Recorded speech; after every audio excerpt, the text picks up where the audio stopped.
नरेंद्र मोदी से ममता फिर नाराज, ना वैक्सीन ना दवा ना प्लान, हमें भी बोलने नहीं दिया गया, ममता बनर्जी। नॉर्थ ईस्ट में बढ़ा फिर चीनी खतरा, अरुणाचल के नजदीक पहुंचा ड्रैगन का हाईवे। तौते तूफान का 11 रियासतों पर निशाना, तेज आंधी जबरदस्त बारिश का अमकान, अलर्ट जारी। हुक्मरान बीजेपी की नाअहली का हमें अच्छी तरह इल्म है, डीके शिव कुमार का बयान। एक अपोजिशन लीडर का डिप्टी कमिश्नरों के साथ जूम मीटिंग करना कहां तक दुरुस्त है, कर्नाटका बीजेपी का सवाल। रियासत कर्नाटक में मजीद 14 दिन लॉकडाउन बढ़ाने का फैसला, कर्नाटका में लॉकडाउन के उसूलों में सख्ती लाई जाएगी, बसवराज बोम्मई का बयान। कोरोना वायरस शक्ल बदलने में माहिर, नजर रखनी होगी, मोदी की माहराना राय।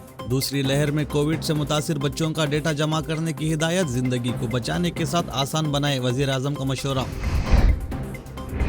फुटबॉलर्स ने लंदन के ओल्ड ट्रैफर्ड मैदान में फलस्तीनी परचम लहरा दिया, तमाशाइयों के साथ ग्राउंड में मजलूम अवाम से इजहार यकजहती और इसराइल की बर्बरियत की मजम्मत।